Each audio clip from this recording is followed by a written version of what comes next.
नमस्कार, my self सी उर्विश शाह। आज हम जानने का ट्राई करेंगे कि कैसे Indian economy can reach 5 trillion.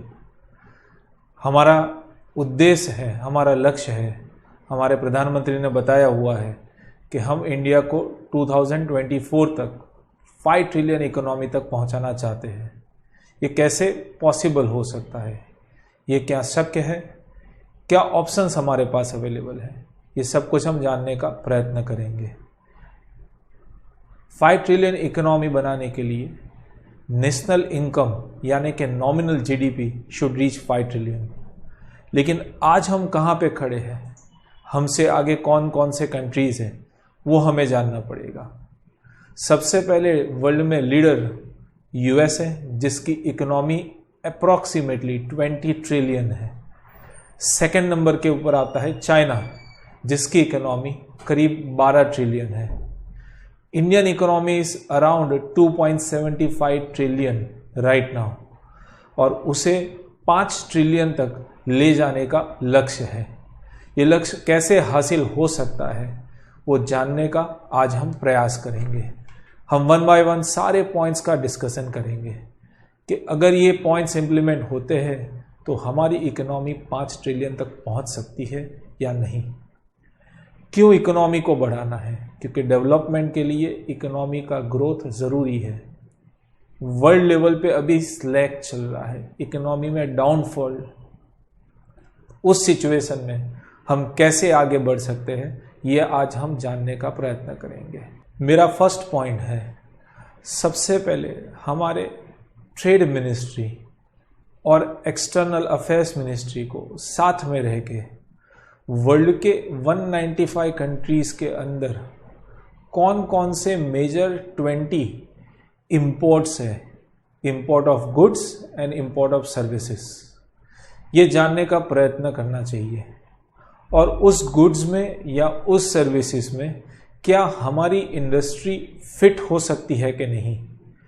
यानी कि एग्जाम्पल के तौर पे ब्राज़ील को अगर किसी सर्विसेज की ज़रूरत है, आज वो सर्विसेज किसी और कंट्री से इंपोर्ट कर रहा है या कोई गुड्स किसी और कंट्री से इंपोर्ट कर रहा है, वही के वही गुड्स या सर्विसेज क्या इंडियन इंडस्ट्री प्रोवाइड कर सकती है?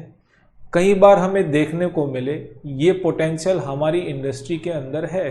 वो गुड्स या सर्विसेज हम कॉम्पिटिटिव रेट पे बेटर क्वालिटी से प्रोवाइड कर सके, लेकिन हम उनके साथ कनेक्ट नहीं कर पाए।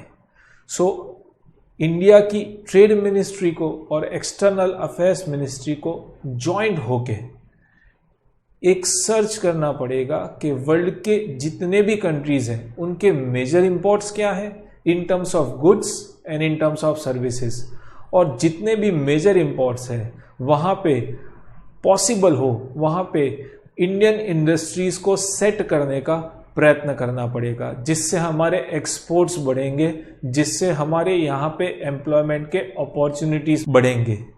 मैं बता दूं कि ये ब्रिजिंग का काम होगा। सर्विसेज इंडियन कंपनीज प्रोवाइड कर रही है, गुड्स इंडियन कंपनीज प्रोवाइड कर रही है, मैन्युफैक्चरर कर रहे हैं, फार्मर्स कर रहे हैं, लेकिन हमें यही नहीं पता है कि हम वहाँ पे कैसे पहुँच सकें।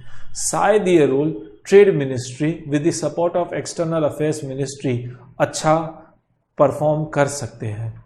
मेरा दूसरा पॉइंट है, इंडिया एक डाइवर्स कंट्री है। इंडियन इकोनॉमी के अंदर अलग अलग स्टेट्स के, अलग अलग डिस्ट्रिक्ट के अलग अलग रोल है। जो रूल्स गुजरात के अंदर अप्लाई होते हैं, ज़रूरी नहीं है वही के वही इकोनॉमिक रूल्स, वही के वही कल्चर झारखंड के अंदर अप्लाई हो, बिहार के अंदर अप्लाई हो। सो एक सिंगल पॉलिसी पूरे कंट्री में अप्लाई करना इकोनॉमिकली कई बार दिक्कत भरा हो सकता है। इसके लिए गवर्नमेंट को बनाना चाहिए इकोनॉमिक रिसर्च लेबोरेटरी। जैसे स्पेस के लिए लेबोरेटरीज होती है, जैसे डिफेंस के लिए लेबोरेटरीज है, जैसे पीआरएल है, उसी तरह से गवर्नमेंट को इकोनॉमिक रिसर्च लेबोरेटरीज बनानी चाहिए, जो अलग अलग स्टेट के और स्टेट के अंदर भी अलग अलग डिस्ट्रिक्ट की इकोनॉमिक कंडीशंस के बारे में रिसर्च करें। उनकी ज़रूरतें क्या हैं, उनकी क्वालिटीज़ क्या है, उनकी स्ट्रेंथ क्या है, उनकी वीकनेसेस क्या है, और उसके हिसाब से अगर रूल्स बनेंगे, अगर उसके हिसाब से पॉलिसीज बनेगी, तो उस केस के अंदर हम बेहतर रिजल्ट प्रोड्यूस कर पाएंगे। कॉमन पॉलिसी या कॉमन रूल्स पूरे इंडिया में अप्लाई करना शायद दिक्कत भरा होगा। तो कौन ये रिसर्च कर सकता है? एक नया इंस्टीट्यूशन बने जो पूरे इंडिया में इकोनॉमिक का रिसर्च का वर्क करे और उसके बाद वो अपना रिपोर्ट दे। अकॉर्डिंगली अगर पॉलिसीज ड्राफ्ट होती है, उससे बेहतर रिजल्ट देखने को मिलेंगे। मेरा तीसरा पॉइंट है, पिछले कुछ सालों में हमने बहुत सारे नए बिजनेस देखे हैं। एग्जाम्पल के तौर पे स्विगी, उबेर, ओला, जिसने एम्प्लॉयमेंट की काफ़ी और अपॉर्चुनिटीज़ क्रिएट की है। बायजूस, बहुत सारे बिजनेस नए डेवलप हुए हैं नए जनरेशन के अंदर। ऐसे और बिजनेस को जनरेट करने का प्रयत्न करना पड़ेगा, जिसके लिए गवर्नमेंट को नए नए रिसर्च करवाने पड़ेंगे, नए नए पॉलिसीज बनानी पड़ेंगी जो इस तरह के नए इनोवेशंस को बढ़ावा दे। हमारे यहाँ पे स्टार्टअप्स के लिए प्रमोशन करने के लिए प्रयत्न हो रहे हैं। नए स्टार्टअप से, नए इनोवेशन से ही नए बिजनेस डिस्कवर होंगे। ज़्यादातर बिजनेस जो मैं अभी बता रहा था आपको, ओला, उबेर वगैरह, वो इंडियन ओरिजिन के नहीं हैं, वो आउटसाइड इंडिया जनरेट हुए हैं। लेकिन इसी तरह के नए बिजनेस हम चाहे तो इंडिया के अंदर डेवलप कर सकते हैं। और अगर ये नए बिजनेस जनरेट होंगे, नई इनकम जनरेट होगी, नई एम्प्लॉयमेंट अपॉर्चुनिटीज लोगों को मिल सकती है। प्लस जो बिजनेस इंडियन ओरिजिन के नहीं है, एग्जाम्पल के तौर पे यूट्यूब, गूगल, ओला, उबेर, अगर किसी इंडियन कंपनी को इस तरह के बिजनेस के अंदर परफॉर्म करना है, गवर्नमेंट को उसे प्रमोट करना चाहिए और गवर्नमेंट को उसे सपोर्ट करना चाहिए। जितने भी नए बिजनेस, ट्रेडिशनल बिजनेस को साइड पे रख के, हमने कभी सोचा नहीं था कि आईटी के अंदर इतना डेवलपमेंट होगा, स्पेस के अंदर इतना डेवलपमेंट होगा, और जिस तरीके से साइंटिस्ट के पास से सुन रहे हैं, a lot to be done. अगर इस तरह के नए बिजनेस आईटी के अंदर या अलग अलग फील्ड के अंदर हुए तो इंडियन इकोनॉमी को एक नया ग्रोथ मिल सकता है। ये ट्रेडिशनल बिजनेस से हटके होंगे, जिसमें गवर्नमेंट अपना प्रयत्न कर सकती है। 5 ट्रिलियन इकोनॉमी को अचीव करने के लिए गवर्नमेंट को टारगेट बनाना होगा, उसे सब टारगेट में बाइफरगेट करना होगा। ये सब टारगेट स्टेट वाइज हो सकता है। एग्जाम्पल के जैसे इनकम टैक्स के अंदर, जीएसटी के अंदर टारगेट्स बनाए जाते हैं स्टेट वाइज, डिस्ट्रिक्ट वाइज, किसी जुरिस्डिक्शन वाइज, उसी तरह से 5 ट्रिलियन इकोनॉमी बनाने का एक टारगेट बनाना पड़ेगा, जिससे अलग अलग स्टेट में, डिस्ट्रिक्ट के अंदर हम बाइफरगेट कर सके और वहाँ के डिस्ट्रिक्ट कलेक्टर्स को रिस्पॉन्सिबिलिटी के फॉर्म में दिया जाए। हर एक फिस्कल ईयर में एक नए लेवल पे उस पर्टिकुलर डिस्ट्रिक्ट की या स्टेट की इकोनॉमी को पहुंचाने का टारगेट रखना पड़ेगा।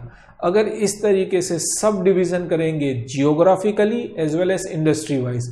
इंडस्ट्री वाइज कैसे हो सकता है? जैसे कि प्लास्टिक इंडस्ट्री, मेटल इंडस्ट्री, उन सभी को भी एक नया टारगेट और उनकी मिनिस्ट्री को भी एक नया टारगेट मिलना चाहिए कि नेक्स्ट फिस्कल ईयर के अंदर हमें इतने टारगेट तक पहुंचना है।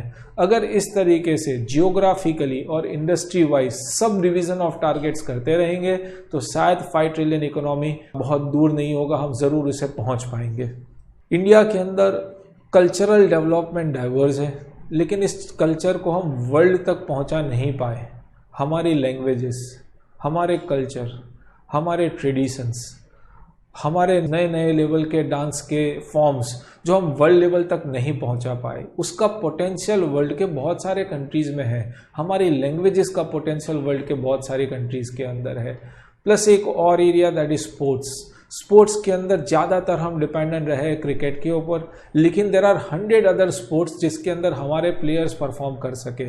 अगर ये स्पोर्ट्स का कल्चर यहाँ पे डेवलप होगा तो उसकी भी इंडस्ट्री इंडिया के अंदर डेवलप हो सकती है, जो शायद इंडियन इकोनॉमी को एक बढ़ावा दे। तो पहला काम हमारे कल्चर को, जैसे कि योगा वर्ल्ड तक पहुंच चुका है, जिसके कारण भी इकोनॉमी को ग्रोथ मिली है, इंडिया को एक आइडेंटिटी मिली है। उसी तरह से इंडिया की बहुत सारी लैंग्वेजेस, बहुत सारे कुसीन, बहुत सारे डांस के कल्चर्स वर्ल्ड तक हम स्प्रेड कर सकते हैं। प्लस स्पोर्ट्स के अंदर इंडिजीनियस इंडिया का एक ओलंपिक का टारगेट बना के 100 स्पोर्ट्स के अंदर हमारे ही कैंडिडेट्स को डेवलप करें और इकोनॉमी को इससे भी बढ़ावा मिलेगा। आज वर्ल्ड के जितने भी टॉप CEO पोजीशन पे उसमें ज़्यादातर इंडियंस है, उससे हम खुश होते हैं। लेकिन अगर यही लोग इंडिया में होते तो उसी लेवल पे इंडियन कंपनीज होती है।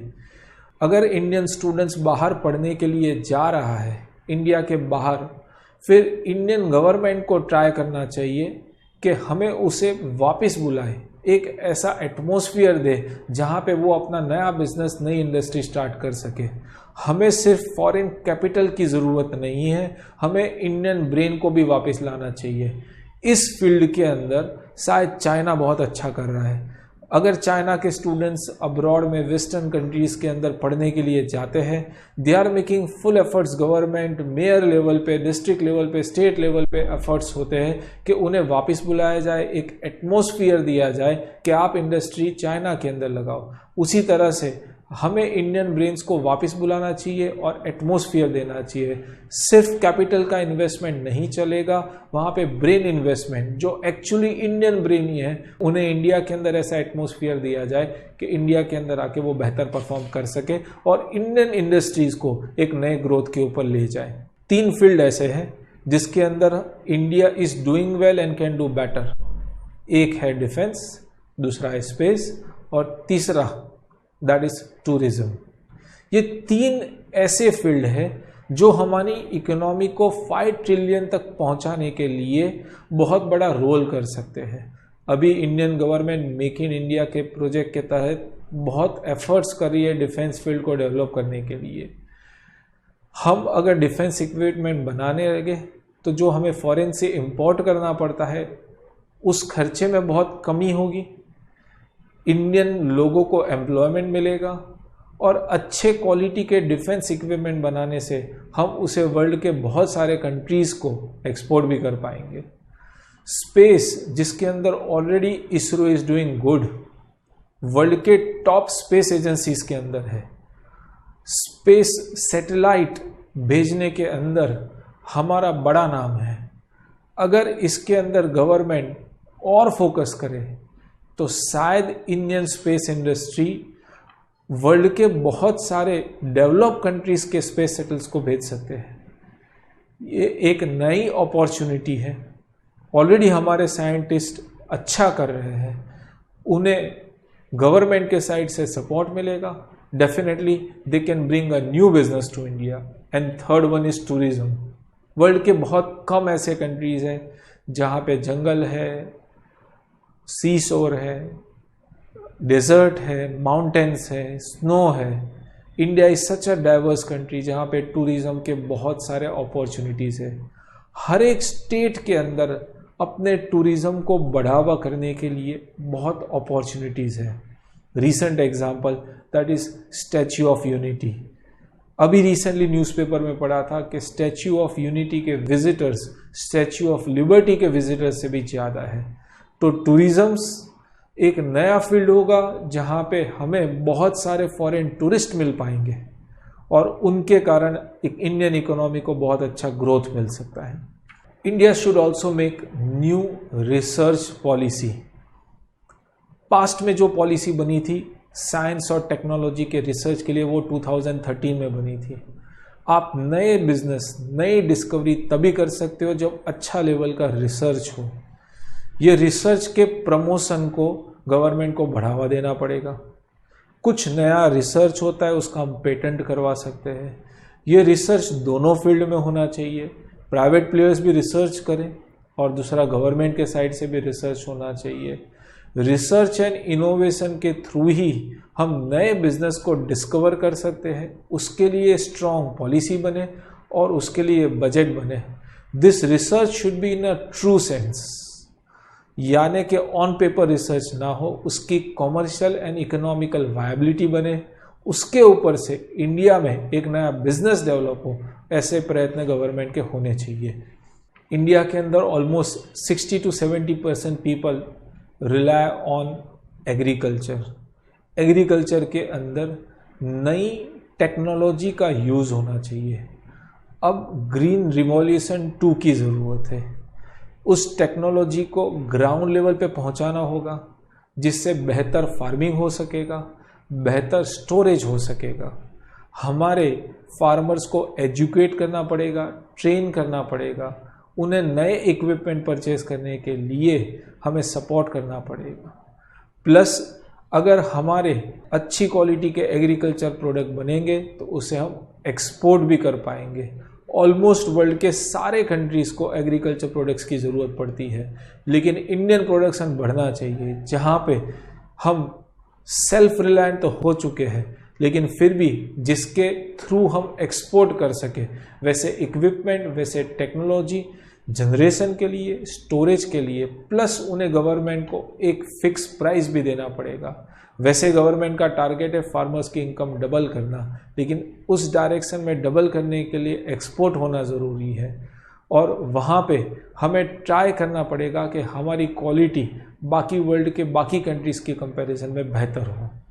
हमने देखा हुआ है कि बहुत सारे PSU public sector undertaking which is not doing well, but still उनके पास बहुत बड़ा लैंड बैंक है, उनका खुद का लैंड है। हमने देखा हुआ है कि प्राइवेट प्लेयर्स के थ्रू लैंड को एनक्रोच करके रखा हुआ है, लैंड माफिया ने उनके ऊपर कब्जा किया हुआ है। गवर्नमेंट को इस PSU के पास से, गवर्नमेंट को इस लैंड माफिया के पास से, या गवर्नमेंट को जिन्होंने एनक्रोच किया उनके पास से लैंड वापस लेना होगा।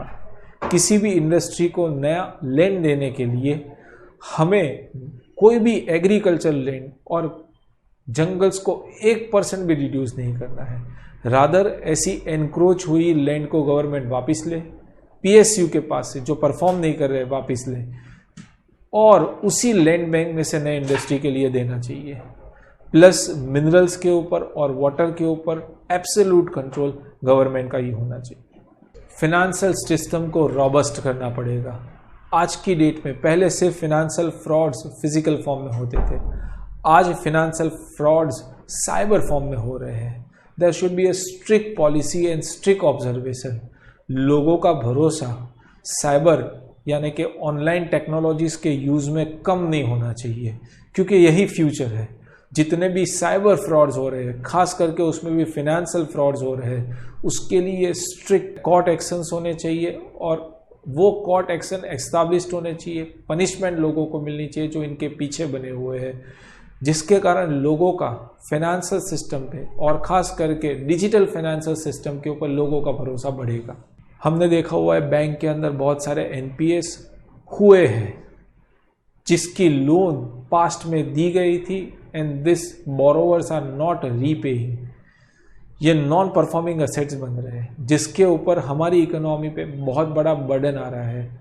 बैंक के अंदर उनके लॉसेस बढ़ रहे हैं, बैंक के अंदर लैंडिंग के सामने जो रिकवरी होनी चाहिए वो नहीं हो रही है। जितने भी NPAs हो रहे हैं इनके पीछे जो लोग हैं उसके सामने स्ट्रिक्ट क्रिमिनल एक्शंस होने चाहिए। वो डायरेक्टर्स हो सकते हैं, वो बैंक के एम्प्लॉइज़ हो सकते हैं, वो ऑडिटर्स हो सकते हैं। अलग से NPA के लिए कोर्ट बने और पास्ट में जितने NPA हुए हैं उन सभी के सामने स्ट्रिक्ट एक्शन हो और नए NPA ना बने उसके लिए फॉरेंसिक ऑडिट और अदर टूल्स का बेहतर यूज़ होना चाहिए और एक रिस्पॉन्सिबिलिटी एस्टैब्लिश करनी पड़ेगी बैंक के एम्प्लॉइज़ के ऊपर और डायरेक्टर्स के ऊपर कि अब नए NPA ना बढ़े, जिसके कारण गवर्नमेंट के ऊपर और इकोनॉमी पे एक बहुत बड़ा बर्डन क्रिएट हो रहा है। करप्शन से फाइट करना पड़ेगा और इसके लिए हमें डिजिटल इकोनॉमी को डेवलप करना पड़ेगा। गवर्नमेंट में किसी भी डिपार्टमेंट में जाना ही ना पड़े, सारे के सारे अप्रूवल ट्रांसपेरेंट होने चाहिए, सारे के सारे फॉर्म्स डिजिटल फॉर्म में अवेलेबल होने चाहिए, तब जाके करप्शन के सामने एक फाइट मिलेगा। प्लस गवर्नमेंट के जितने भी एम्प्लॉइज़ हैं उनका पीरियडिकली इंडक्शन होना चाहिए और जितने भी करप्शन के केसेस हैं उनके सामने स्ट्रिक्ट एक्शन लिया जाए, तब जाके करप्शन के सामने एक जंग हम जीत पाएंगे। ये एक बहुत बड़ा नासूर बन चुका है इंडियन इकोनॉमी के अंदर। गवर्नमेंट को टैक्स का बहुत बड़ा पैसा नहीं मिल रहा है, एक पैरेलल ब्लैक इकोनॉमी चल रही है। उसे कंट्रोल में लाने के लिए सिर्फ गवर्नमेंट के साइड से नहीं, even public need to be involve. Government के दो तरह के प्रोजेक्ट होते हैं, जैसे कि ब्रिज बनाना, रोड बनाना, ऐसे जो प्रोजेक्ट है गवर्नमेंट खुद कर लेता है। लेकिन स्वच्छता अभियान जैसा प्रोजेक्ट गवर्नमेंट पब्लिक के इन्वॉल्वमेंट के बिना नहीं कर सकता। उसी तरह से करप्शन के सामने फाइट अगर अकेला गवर्नमेंट नहीं कर सकता, उसके अंदर पब्लिक का इन्वॉल्वमेंट भी चाहिए, और पब्लिक के सपोर्ट से बेनामी प्रॉपर्टी, ब्लैक मनी और करप्शन के सामने हम फाइट कर पाएंगे। हमें देखना पड़ेगा कि जो बिलो पॉवर्टी लाइन है, बीपीएल फैमिलीज को बेसिक उनको नेसेसिटीज ऑफ लाइफ है, फूड, एजुकेशन, वाटर, हेल्थ, ये फैसिलिटी मिलती रहे, जिसके लिए डायरेक्ट कैश ट्रांसफ़र जैसे स्कीम्स जैसे फार्मर के केस में इम्प्लीमेंट हुई है, वैसे बीपीएल फैमिलीज में भी हो सकती है। लेकिन ऐसी स्कीम ब्राज़ील और मैक्सिको में थी। उस केस में उन्होंने बीपीएल फैमिलीज में डायरेक्ट कैश ट्रांसफ़र स्कीम तभी इम्प्लीमेंट की जो फैमिली अपने किड्स को, अपने बच्चों को स्कूल में भेज रहे हैं, उन्हें हेल्थ केयर फैसिलिटी दे रहे, उन्हीं लोगों के लिए, भले वो बीपीएल फैमिलीज हो, डायरेक्ट कैश ट्रांसफ़र स्कीम उन्हीं फैमिलीज़ के लिए था। सो उसी तरह की स्कीम इंडिया में भी इम्प्लीमेंट हो सकती है, जिससे बीपीएल फैमिलीज़ के बच्चों को भी एजुकेशन मिले और वो लंबे समय तक बीपीएल फैमिलीज़ के तौर पे ना रहे। इनकम इनइक्वालिटीज़ को कम करने का गवर्नमेंट को ट्राई करना पड़ेगा। जैसे 5 उंगलियां सेम टाइप की नहीं होती है। एक ही फैमिली में 2 लड़के, एक अच्छा कमा रहा है, एक कम कमा रहा है। फैमिली के जो एल्डर्स हैं, फैमिली के जो वडील हैं, उनकी रिस्पॉन्सिबिलिटी में आता है जो अच्छा कमा रहा है उसके पास से कुछ पैसे लेके जो कम कमा रहा है उसे बेसिक सपोर्ट मिले लाइफ को, उसकी फैमिली भी चले, उसे एजुकेशन अपने बच्चों को दे पाए, वो प्रयत्न करे। जैसे फैमिली में एल्डर्स होते उसी तरह से यहाँ पे गवर्नमेंट है, जो अच्छा पैसा कमा रहा है उनके पास से टैक्स के फॉर्म में पैसे कलेक्ट करे, और जो कमा नहीं रहा है उन्हें बेसिक सपोर्ट ऑफ लाइफ मिलना चाहिए। कोई भी बंदा बचपन से नक्सलाइट नहीं होता है, कहीं पे इनकम डिस्क्रिमिनेशन हुआ होगा और उसके कारण वो गलत रास्ते पे चला हुआ है। उन्हें वापस लाने के लिए उनकी फैमिलीज को पूरा सपोर्ट देना पड़ेगा। लेकिन वो सपोर्ट, क्योंकि इंडिया एक फैमिली ही है जिसके अंदर कोई अच्छा कमा रहा है, कोई कम कमा रहा है। जो अच्छा कमा रहा है उसके पास से टैक्स के फॉर्म में हम पैसे लें, और जो नहीं कमा रहा है उसे हम बेसिक सपोर्ट दें। बहुत बड़ा एक प्रॉब्लम देखने को मिल रहा है, वो है अर्बनाइजेशन। रूरल एरिया से लोग माइग्रेट होके अर्बन एरिया में शिफ्ट हो रहे हैं, जिसके पीछे 3 कारण हैं: एजुकेशन, हेल्थ केयर और एम्प्लॉयमेंट। अगर ये तीनों चीज़ें रूरल एरिया में या सेमी अर्बन एरिया में अगर मिलने लगे तो कोई माइग्रेट होने के लिए रेडी नहीं है। अर्बनाइजेशन इतना बड़ा है कि बड़े सिटीज़ में कितने भी रोड बना दो, ब्रिजेस बना दो, फिर भी ट्रैफिक और बहुत सारे प्रॉब्लम्स क्रिएट हो रहे हैं। कॉरपोरेशंस उनके सामने फाइट कर रहा है। मैं एक सिंपल एग्जांपल दूँ, गुजरात का पॉपुलेशन शायद 6 करोड़ है, उसमें से almost 1 crore staying in Ahmedabad. Imagine the pressure, उनके ऊपर क्या प्रेशर होगा। कितने भी ब्रिजेस बना ले, कितने भी ट्रैफिक सिग्नल्स बना ले, लेकिन फिर भी प्रॉब्लम्स रहेगा। तो रूरल एरिया में उन्हें इनकम मिले, एम्प्लॉयमेंट अपॉर्चुनिटीज़ मिले, अच्छे एजुकेशन फैसिलिटीज़ मिले। तीसरा, उन्हें हेल्थ केयर का सपोर्ट मिले। गवर्नमेंट को सबसे पहले ट्राई करना पड़ेगा ये तीनों उपलब्ध हो सेमी अर्बन एरिया में, और उसके बाद अल्टीमेटली अवेलेबल होना चाहिए रूरल एरिया के अंदर। रूरल एरिया के अंदर भी मल्टीप्लेक्सेस बने, सेमी अर्बन एरिया में मल्टीप्लेक्सेस बने, रेस्टोरेंट बने, एंटरटेन के लिए उन्हें ऑप्शन मिले, तो वो लोग माइग्रेट होने के लिए रेडी नहीं है। जो एंटरटेनमेंट इंडस्ट्री में है, जो रेस्टोरेंट इंडस्ट्री में, उनके लिए एक बहुत बड़ी अपॉर्चुनिटी है। ये सिर्फ अर्बन एरिया में नहीं, ये सेमी अर्बन एरिया और रूरल एरिया में भी हो सकता है। अगर ये सारी फैसिलिटीज़ अगर रूरल एरिया में मिलता रहा तो अर्बनाइजेशन का प्रेशर कम हो जाएगा। एक सिंपल एग्जांपल है कि जब कच्छ के अंदर 2001 के अंदर अर्थक्वेक आया था, उस वक्त गवर्नमेंट ने टैक्स रिलीफ दिया था कुछ सालों के लिए, नई इंडस्ट्रीज़ डेवलप हुई। उसी तरह से आज भी अगर कोई रूरल एरिया में इंडस्ट्रीज़ डेवलप करता है तो उसे सपोर्ट देना चाहिए, उसे टैक्स रिलीफ मिलेगा, तो उसके कारण वहाँ पे नई इंडस्ट्री, एम्प्लॉयमेंट अपॉर्चुनिटीज़ भी बढ़ेगी। गवर्नमेंट को फोकस करना पड़ेगा एमएसएमई सेक्टर के ऊपर। एक बहुत बड़ा तबका स्मॉल स्केल इंडस्ट्री में वर्क कर रहा है। अब कई बार ऐसा होता है, एक बंदा है जिसने लोन लिया हुआ है, एमएसएमई सेक्टर के अंदर है, वो सिंगल बंदा है, उसके नीचे 20-25 लोगों का स्टाफ काम कर रहा है। उसे कोई एक्सीडेंट हुआ या हेल्थ की इश्यू हुए, 2 महीने 3 महीने 4 महीने तक उसकी फैक्ट्री बंद रही और उसके कारण प्रोडक्शन कम हुआ, सेल्स कम हुआ, प्रॉफिट कम हुआ और उसने बैंक लोन लिया हुआ है जिसका वो रीपेमेंट रूटीन बेसिस पे नहीं कर पा रहा है 2-3-4 महीने के लिए, इंडस्ट्री सिक नहीं हुई है, वो वीक हुई है, ऐसी इंडस्ट्री को सपोर्ट देना पड़ेगा।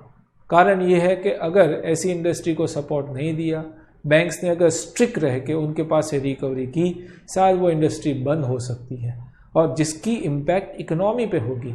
कारण 20-25 लोग जो उनके यहाँ पे काम कर रहे थे उन्हें नया काम ढूंढना पड़ेगा, वो अनएम्प्लॉयड हो जाएंगे।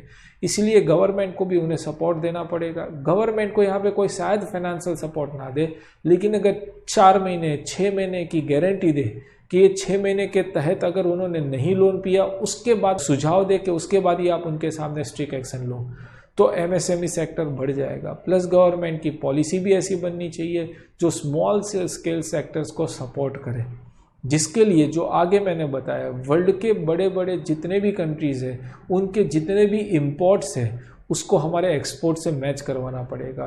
प्रोडक्शन इंडिया में होना चाहिए, प्रोडक्शन हर एक स्टेट के अंदर हर एक डिस्ट्रिक्ट में स्मॉल स्केल लेवल पे हो, लेकिन वो गुड्स शायद वर्ल्ड के किसी भी कंट्री में पहुँचे, वहाँ के मार्केट तक हमारे गुड्स पहुँचे, वो प्रयत्न गवर्नमेंट को करना पड़ेगा। MSME sector is equally important like agriculture sector, जो 5 ट्रिलियन इकोनॉमी को अचीव करने के लिए शायद एक बहुत बड़ा रोल प्ले कर सकता है। गवर्नमेंट को हाइजीन के लिए भी फोकस करना पड़ेगा, ये पब्लिक सपोर्ट के बिना नहीं हो सकता। इसीलिए स्वच्छ अभियान चला है, जिसके कारण 2 चीज़ें बढ़ेगी, एक तो टूरिज्म बढ़ सकता है और दूसरा लोगों की प्रोडक्टिविटी बढ़ेगी। प्रोडक्टिविटी बढ़ेंगे, काम के घंटे भी बढ़ेंगे और जिसके कारण अच्छा प्रोडक्शन, क्वालिटी प्रोडक्शन हो सकेगा। प्लस लोगों के लिए बीमारियों का कम हो जाना, इलनेस डिसीज़ का कम होना, उनके लिए इकोनॉमिक बर्डन नहीं होगा। यानी हाइजीन, क्लीनलीनेस, उसके ऊपर गवर्नमेंट और पब्लिक सेक्टर साथ में मिलकर फोकस कर सकते हैं। Already Indian government ease of doing business में बहुत अच्छा कर रहे हैं। ग्लोबल इन्वेस्टर को बुलाना होगा, नई इंडस्ट्री को डेवलप करना होगा, so that should be ease of doing business. Government के साइड से कोई भी हेजल, कोई भी करप्शन ना हो, उसके लिए प्रयत्न करना पड़ेगा। सारे फॉर्म्स इजीली अवेलेबल होने चाहिए और फॉर्म्स को प्रोसेस करने के लिए गवर्नमेंट के साइड पे भी एक टाइम लिमिट रखनी पड़ेगी।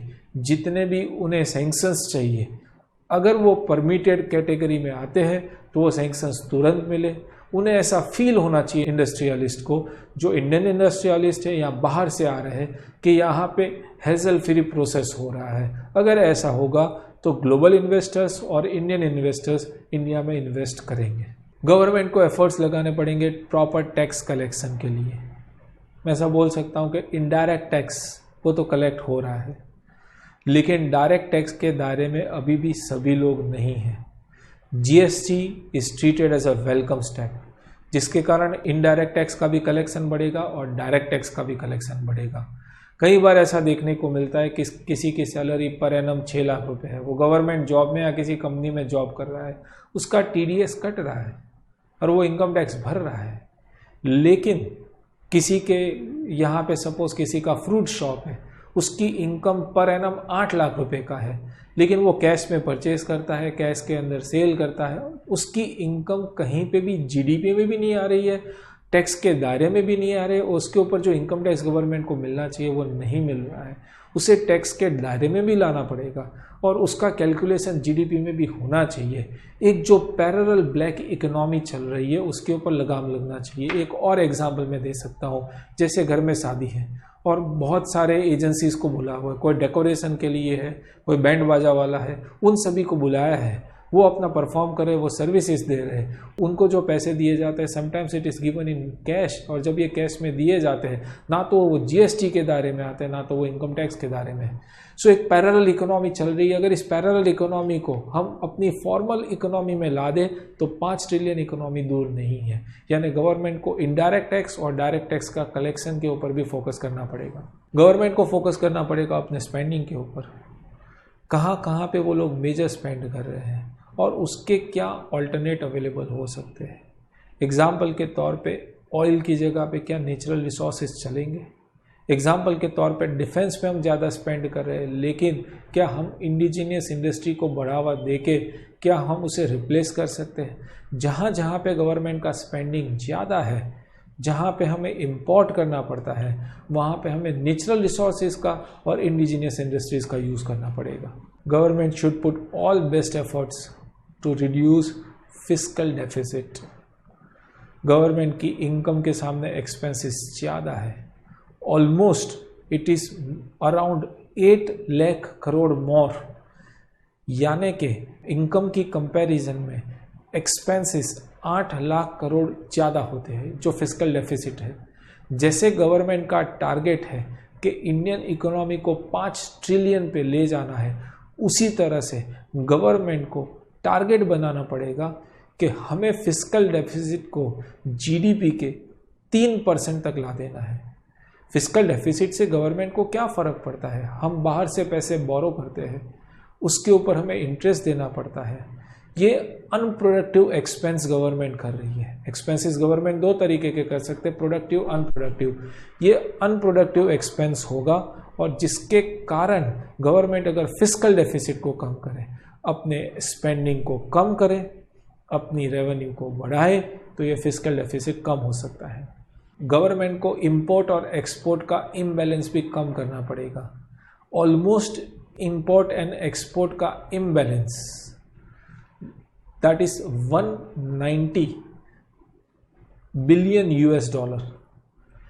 ये इंपोर्ट एक्सपोर्ट जो डेफिसिट है उसे कम जनरल भी करना पड़ेगा और कंट्री वाइज भी करना पड़ेगा। इसीलिए किसी कंट्री पे हमारी डिपेंडेंसी ना रहे, जिसके कारण वर्ल्ड लेवल पे कभी भी हमें किसी कंट्री का साथ मिले या ना मिले, उसकी हमारी इकोनॉमी के ऊपर एडवर्स इम्पैक्ट ना पड़े। इंडस्ट्री वाइज भी ये इंपोर्ट एक्सपोर्ट इम्बैलेंस कम हो, वैसा प्रयत्न गवर्नमेंट को करना पड़ेगा।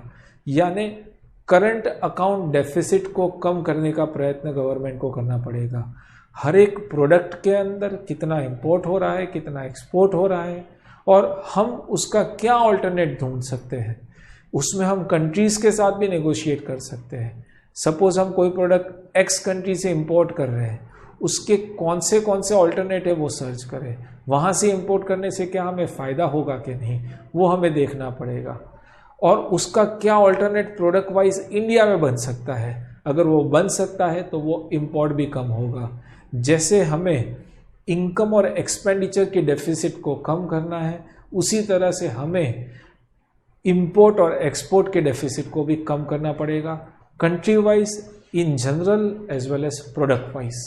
गवर्नमेंट को लीगल सिस्टम को स्ट्रेंथन करना पड़ेगा। बहुत सारे केसेस पेंडिंग है, सिविल केसेस, क्रिमिनल केसेस, अलग अलग कोर्ट के अंदर, जिसके पीछे समय का और पैसों का अननेसेसरी एक्सपेंस हो रहा है। गवर्नमेंट को 2 तरह की सिस्टम बनानी पड़ेगी। पुराने केसेस को एक टाइम लिमिट तक एंड करें, और नए केसेस को फास्ट एंड कर सके। इसके लिए जुडिशियल सिस्टम में रिफॉर्म्स लाने पड़ेंगे। हमारी शायद सिस्टम वही सिस्टम चल रही है जो ब्रिटिश समय से चल रही है। गवर्नमेंट ने बहुत सारे जो अननेसेसरी एक्ट थे उसे तो रिमूव कर दिया है, लेकिन फिर भी इस फील्ड में बहुत ज़्यादा काम करना अभी बाकी है। लोगों के पैसों का, लोगों के समय का अननेसेसरी एक्सपेंस जो हो रहे हैं उन्हें हम कंट्रोल कर सके। नए तरह के जो साइबर क्राइम्स हो रहे हैं, अलग अलग तरह के क्राइम्स हो रहे हैं, उनके लिए स्पेशल कोर्ट्स बने, एनपीएस के लिए स्पेशल कोर्ट्स बने जो उसी से डील करें, जिसके कारण फास्ट लीगल सिस्टम बन सकता है, और जिसके कारण टाइम का और पैसों का अननेसेसरीली जो व्यय हो रहा है वो नहीं होगा। Government should try for a single election system. हर साल कोई ना कोई स्टेट के अंदर, कॉरपोरेशंस के अंदर इलेक्शन होते रहते हैं। गवर्नमेंट की मशीनरीज का यूज़ हो रहा है, गवर्नमेंट के टाइम का यूज़, उसके ऑफिसर्स का टाइम यूज़ हो रहा है।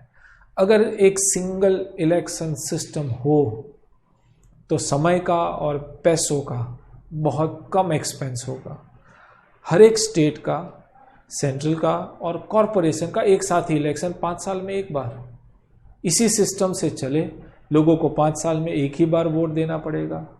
आप इमेजिन करो कितने सारे एफर्ट्स लगाए जाते हैं हर एक पार्टी के द्वारा उस इलेक्शन को जीतने के लिए, समय का भी व्यय हो रहा है। उस समय को हम प्रोडक्टिव यूज़ कर सकते हैं, किसी इकोनॉमिक डेवलपमेंट के लिए कर सकते हैं, गवर्नमेंट का मशीनरीज का यूज़ कर सकते हैं।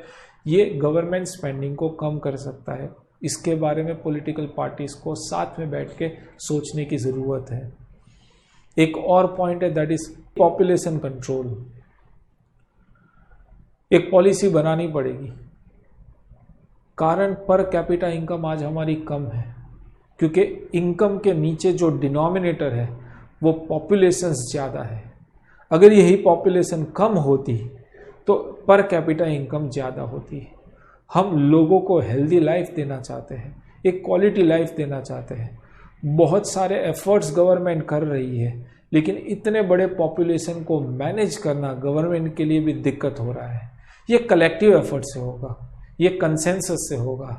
गवर्नमेंट पॉलिसी बनाए, इसके लिए पब्लिक ओपिनियन ले, और उसके बाद उसके लिए नया एक्ट बने, पॉलिसी बने, तो गवर्नमेंट का स्पेंडिंग इस फील्ड के अंदर बहुत कम हो जाएगा। एनवायरनमेंट प्रोटेक्शन, ये वो बहुत बड़ा पॉइंट है।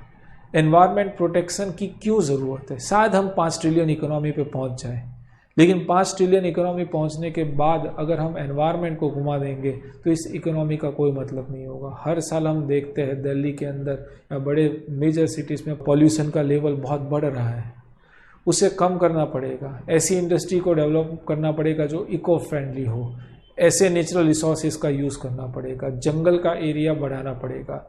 हमने कितना भी इकोनॉमिक डेवलपमेंट कर लिया। मैं एक सिंपल एग्जांपल देता हूँ। आज से 2 साल पहले उत्तराखंड के अंदर बाढ़ आया था, केरला के अंदर बाढ़ आया था। उसने बहुत बड़ा विनाश किया। जो इकोनॉमिक डेवलपमेंट हम 20 साल 25 साल में कर सकते हैं, उसका विनाश अगर हमने इस एनवायरनमेंट को प्रोटेक्ट नहीं किया तो 1 ही साल में हो जाएगा। इसलिए हमें वही बिजनेस को अट्रैक्ट करना चाहिए जो इंडिजीनियस हो या बाहर से आया हो, जो हमारे एनवायरनमेंट को प्रोटेक्ट करे। We should not reduce the jungles, we should increase the jungles. क्योंकि अगर हेल्दी लाइफ ही नहीं मिली, पानी नहीं मिला, क्वालिटी एयर नहीं मिली, तो इस इकोनॉमी का हम क्या करेंगे? इसीलिए एनवायरनमेंट प्रोटेक्शन की स्ट्रिक्ट पॉलिसी होनी चाहिए और उसका नेशनल लेवल पे डेवलपमेंट होना चाहिए।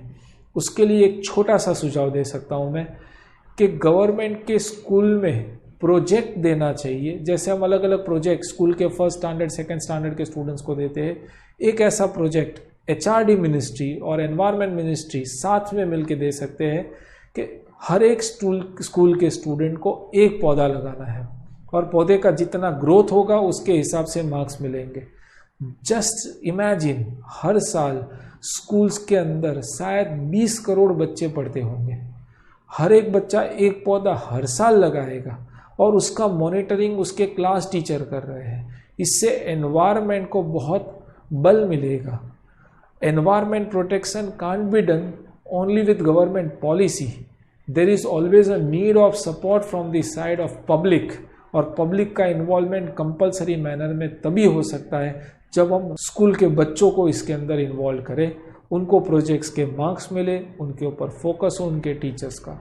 नेक्स्ट पॉइंट जो मैं बताना चाहता हूँ, कुछ बिजनेस अभी रूरल एरिया तक पहुँचे ही नहीं है, जैसे कि इक्विटी मार्केट, जैसे कि इंश्योरेंस बिजनेस। बैंकिंग पहुंचा है, इंश्योरेंस नहीं पहुंचा है। जैसे कि म्यूचुअल फंड, जैसे कि वेल्थ क्रिएशन, इसका अवेयरनेस रूरल एरिया में नहीं है। रूरल एरिया में लोगों के पास पैसा है, but sometimes they invest only in land and gold. लेकिन उनके इन्वेस्टमेंट के क्या और ऑप्शन हो सकते हैं जहां पे उन्हें बेहतर रिटर्न मिले, उन्हें पता ही नहीं है। ये अवेयरनेस रूरल एरिया में गवर्नमेंट को करना पड़ेगा, और जिसके कारण उनका इन्वॉल्वमेंट, रूरल एरिया के लोगों का या सेमी अर्बन एरिया के लोगों का इन्वॉल्वमेंट इक्विटी मार्केट में, इंश्योरेंस बिजनेस में या वेल्थ क्रिएशन के अंदर हो सके। ये सारे पॉइंट ऐसे थे जो शायद हमारी इकोनॉमी को 5 trillion as a first target by 2024 तक पहुंचा सकते हैं। ये मेरे पर्सनल सुझाव थे। शायद इसमें से कोई पॉलिसी गवर्नमेंट इम्प्लीमेंट करे जिसका फ़ायदा गवर्नमेंट को और जनरल पब्लिक को मिलेगा। ये वीडियो देखने के लिए आपका आभार।